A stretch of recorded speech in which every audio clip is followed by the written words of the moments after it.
पुओ को मोते दे दियो, ता शरीर को खंड खंड कर नाही, तार पोस्टमार्टम कर नाही। एही कथा आउ कहार नुहे आज्ञा। पुओर मृत शरीर को निज आखि आगरे देखी छाती फाटी पड़ुवा जने बापार कोह। हाँ आज्ञा, ए दृश्य देखिले आपणक हृदय भी संभाळिबनी। दीर्घ 18 वर्ष परे रॉयल चैलेंजर्स बेंगालुरु प्रथम आईपीएल ट्रॉफी विजय रे सारा बेंगालुरु रे थिला नाही नथिबा खुशी और उत्साह। क्रिकेट प्रेमी विजय उत्सव पालन करुथिबा बेले एही बापा जनक निज पुओ को हराई दुखरे भांगी पड़िछंती। आरसीबी दीर्घ 18 वर्ष परे आईपीएल ट्रॉफी जीतिथिला। एते खुशी मध्यरे केही कल्पना करि नथिले जे लाल जर्सी पिंधिथिबा समस्त प्रशंसक एही विजयर उत्सव पालन करिबाकू आसिथिबा बेले एपरि किछि अघटन घटिबो बोली। निज प्रिय खेलाड़ी माननकू देखिबा और विजय उत्सव रे शामिल होई खुशी मनाइबा थिला उद्देश्य। तेबे 11 जनक पई मृत्यु जे जगी बसिथिबो एकथा समस्तक कल्पना बाहरी थिला। ए पर्यंत दला चकटारे 11 जनकर मृत्यु होईछि, 50 रु अधिक आहत होईछन्ते। एही भिड़रे बापा जनक तांको एकमात्र पुओ को हराई देले सबुदिन पई। जहा तो होईछि ताको रोकी हेलानी, हेले मो पुओर आउ व्यवच्छेद कर नाही, तार शरीर को आउ कटाकटी कर नाही बोली अत्यंत भांगी पड़िथिबा पिता जनक कर्तृपक्ष को निवेदन करिछन्ते। से कहिछन्ती पुओ मोते न कही स्टाडियम को चली जाइथिला। एबे शोक पालिबाकू मुख्यमंत्री उपमुख्यमंत्री आसिबे, किंतु मो पुओ को तो केही फेराई आनी परिबे नाही। तेबे आसंतु जानिबा एही दुर्घटना किपरि घटिला। अनेक गणमाध्यम रिपोर्ट रे कहा जायछि जे खेलाड़ी माने आसिबा पूर्वरु चिन्नास्वामी स्टाडियम रे प्रबल भिड़ होई जाइथिला।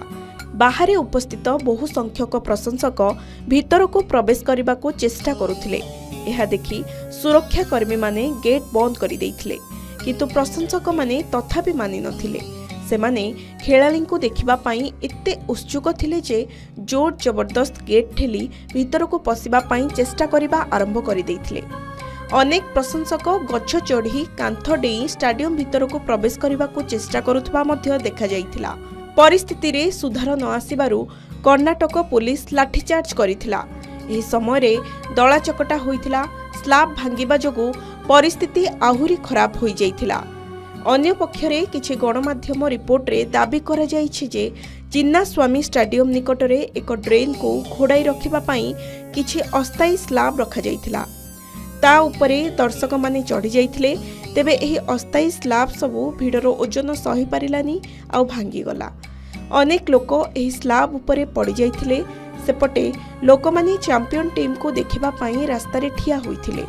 हठात स्लाबटी भांगी पड़िबा परे सेठारे उपस्थित लोकंक मध्यरे आतंक खेलीगला एवं समस्ते दौड़ा दौड़ी हेबारु दलाचकटा परिस्थिति सृष्टि हेला।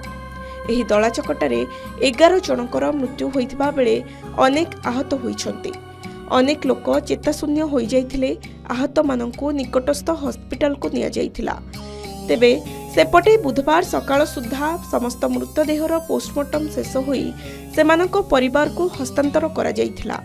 कर्णाटक मुख्यमंत्री सिद्धरमैया एही दुर्घटनार तदंत निर्देश दैथिबा बेले तदंत रिपोर्ट 15 दिन मध्यरे आसिबा नै आशा करा जाउछि। भिड़ जोगु होइथिबा विशृंखला पई उपमुख्यमंत्री डीके शिव कुमार क्षमा प्रार्थना करिसंते।